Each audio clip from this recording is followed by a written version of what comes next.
Hi everybody, this is the Havasuhiker here, and welcome to my channel. See, I have my survival kit on, and I also have my pack, and it's a small pack. It's about 25-30 liters, but it expands exponentially, and I have a lot of add-ons that I can put onto it. So let's get started, shall we? Let's look at the front here. So got this secured because Marines like things tight.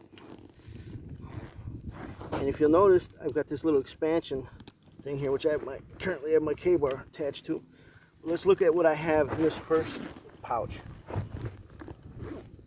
So you see here in the first pouch, I carry a map case, waterproof, with a Fresnel lens, military grade protractors, pencil, some extra pencil leads, map of the area I'm going to be in, a Arcturus ground sheet, which also doubles as a blanket, or it could be used as a shelter, and an extra 1.5 gallon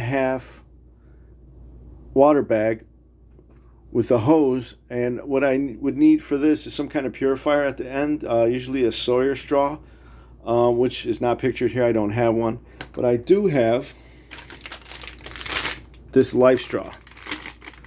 And this is what I would use to try and purify the water if I had to. I could also boil it. Important thing is I've got 1.5 gallons of water, which comes out to 6 liters right there. And if I had to do a river crossing, I could use that dry bag for my phone. You see it right here, where I tend to keep squinchers and other electrolytes. And don't hesitate to let me know some of your comments about what I just showed you, and if you've got any suggestions, I'd love to hear them. I by no means am the end of the road for doing any of this. It's just all changeable. So let's look at the second pouch here. And in the second pouch, I'm going to keep some of my camera equipment for my Dragon camera, which is this right here. Can you read that? My 4K Dragon camera, which I'm not using today because it doesn't really work that well in this kind of heat.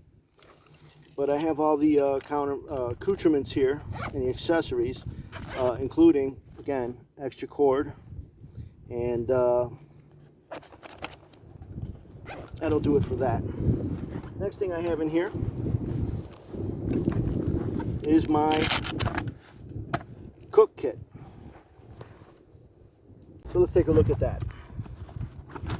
And in here I have a old style cook set, and it includes this pan, a plate, a pot, and some extra, well, I've got some fishing line in here also. But it also has some wood that I saved from my closet, and this is cedar wood, so I can use this to start a fire if I had to, and it'll smell really good. So that's that. Top of the pot here, great for making chili. I have a Marine Corps K-bar spork, which is an absolutely great piece of equipment. It's got a knife, it's got a spoon, it's got a fork. It's a spork. Love it. Next, now this was a gift, but it's a camp knife for camp kitchens, and I'm not sure who makes it, but it's definitely a Japanese brand.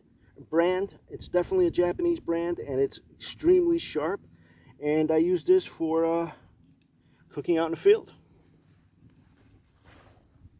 Next, I have this Rothko canteen cup lid, which I learned quite by accident after I bought it, that it does not fit my Marine Corps canteen cup. So I'm still looking for an authentic military canteen cup lid, which I have yet to find. But in the meantime, I can still boil water with this and use it for whatever, as a hot plate. Next thing I have in here is a pot holder, or a can grabber. And this one is it's a Coughlin's. It costs about $3. Great to have so you can lift off pots and hot cans or whatever off the fire without burning yourself. Last thing I have is this habushi, and this I have not used yet, but it is definitely for making a tripod, super simple, that you can cook over, and you just drop a chain, and this is all it is, and it comes in this handy dandy little, I don't know if this is rubber or leather or what it is. It's some kind of weird material, but feels kind of durable. So that's what I keep in my cook set. I think that's it. And that's just in a little saw pouch, or I don't know. I use this for foraging now, but back in the Marine Corps, that's what they used it for, saw ammo. Now the last thing I carry in here is a Bic lighter, because, well, sometimes you just need to start a fire. Now last but not least, I have this outer pocket here, and if you'll notice, I have this secured with some clips here, and these are all add-on clips that I use because I never know what I'm going to put on there. And in there I carry a notebook and some snacks or some gum. I usually carry gum in this one, but I also have some bungee cords in there because you never know what you're going to have to secure with bungee cords.